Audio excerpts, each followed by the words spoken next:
नवीन T shirt काय तुम्ही रोज रोज नवीन नवीन कपडे घालायला लागले हा? त्र्यंबक आज आपल्याला घरात जेवण नाही बनवायचं आहे. त्र्यंबकच्या कॉलेजमध्ये आज फूड फेस्टिवल आहे. आपल्याला निमंत्रण आहे तिथे. फ्री नाही पण पैसे नाही पेड आहे ते. तुझ्या ओळखीवर वशिल्यावर असू दे ना. माझ्या वशिल्यावरती तुम्हाला फक्त शेवपुरी आणि केक भेटेल बस. बस बाकी काय नाही भेटणार. माझा वशिला एवढा पण मोठा नाही. माझा वशिला 2 ठिकाणीच आहे. केक आणि तुम्हाला शेवपुरी भेटेल खायला. मला चहा दे चहा. ठेवलाय बाहेर, चला घ्या दोन्ही पण. आयडी कार्ड घातलं ना टेन्शन नाही.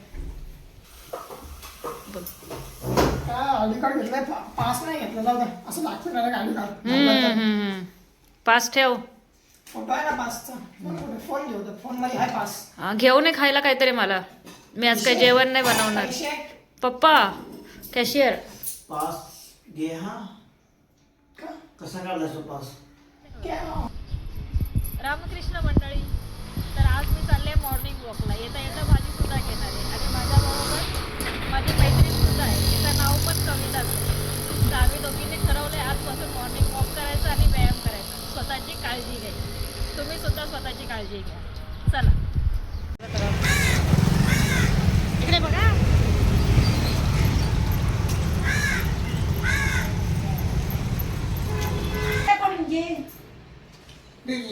आणि कविता अंकिता. मग कविता बेटी ना तुमची. म्हणून तुम्ही आले आले आईंना सांगितलं कविता आली कविता आली, बरोबर ना. हा ठीक आहे. काय करू का. हा चपाती केली नाही ना अजून. आपल्या दोघांसाठी शिरा करते. त्र्यंबक काय तिकडून खाऊन येणार आहे. आईंचा उपवास आहे. मग आपण दोघंच राहिलोय. करते. घरी आले आता. अण्णांना विचारलं काय खायचं. शिरा खाणार बोलले. मग आता त्यांच्यासाठी आणि माझ्यासाठी शिरा. तर मी गुळाचाच शिरा बनवते. साखर जेवढं होईल तेवढं अवॉइड करते. केळी पण आहेत. केळी घालून शिरा केला की छान लागतो. इथे पाणी तापवलं, त्यामध्ये वेलची टाकली, उकळवून घेतले हे पाणी. आता रवा भाजला व्यवस्थित की मग त्याच्यामध्ये केळी टाकून घेणार, पाणी टाकणार आणि मग शेवटी गूळ टाकणार. छान लागतो हा शिरा. तुम्ही पण ट्राय करून बघा. तूप नव्हतं मग तेलामध्येच आता रवा भाजते. दूध वगैरे मी टाकत नाही. मला काय माहिती आवडत नाही दूध टाकून शिरा असेल तर. असाच शिरा जास्त म्हणजे प्रसादाची जी चव असते ना ती ह्याच्यामध्ये येते. म्हणून मी असाच करते नेहमी. तुम्ही पण कधीतरी ट्राय करा. खा. ओके तर मित्रांनो आता वाजलेत संध्याकाळचे नाही बघा 6 वाजलेत आता. बघत आपण आई काय करते. चला तर बाबा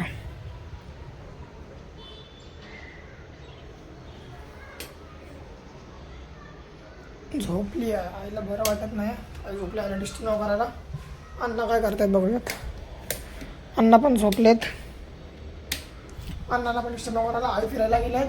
मी आपलं बाहेर काम करत बसलेलो होतं. आई झोपली. आईला डिस्टर्ब नाही करत. 6 वाजलेत. मी आपलं पटकन थोडंसं ते दुपारच्या जेवणासाठी नाश्ता करतो आणि जातो क्लासला. आईला डिस्टर्ब नाही करत मी आता. चाललं काय क्लासला. हो हो नाही बरोबर टायमिंगला चाललोय. बरं, माझी तब्येत ठीक नाही. मी फक्त खिचडी भात करणार आहे. चालेल मला आवडतो. हा ठीक आहे. नीट जा. हां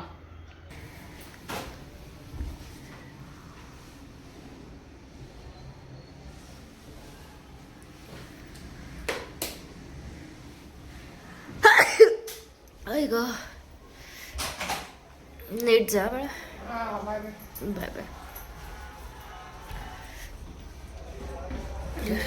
काय आलं. चष्म्याचा बॉक्स काळजी घ्या. काळजी घ्या. हां ठीक आहे.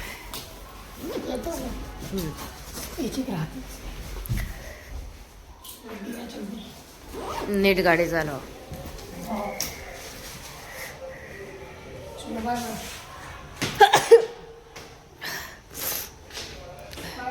हां हे फ्रेंड्स आता संध्याकाळ झाली आहे. झोपले होते मी.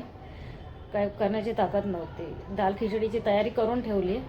फोडणी द्यायची आहे पण सारख्या शिंका येत होत्या त्याच्यामुळे जरा इथे येऊन आराम केला. आता रात्रीचे 8 वाजलेत.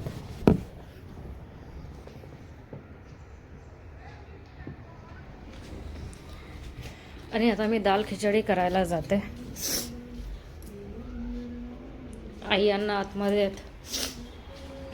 आईंची देवपूजा चालू आहे, अण्णा झोपलेत.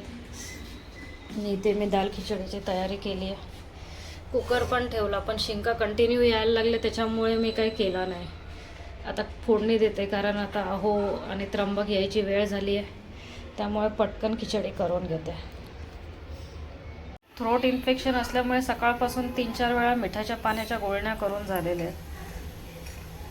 त्याने घशाला भरपूर आराम पडतो. गरम म्हणजे एकदम गरम नाही, कोमट पाणी,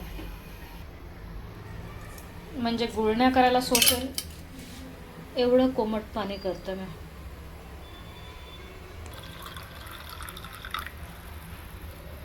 या पाण्याने गुळण्या करते, म्हणजे घशाला भरपूर आराम मिळतो. तुम्ही थ्रोट इन्फेक्शनसाठी काय करता मला नक्की कमेंटमध्ये सांगा.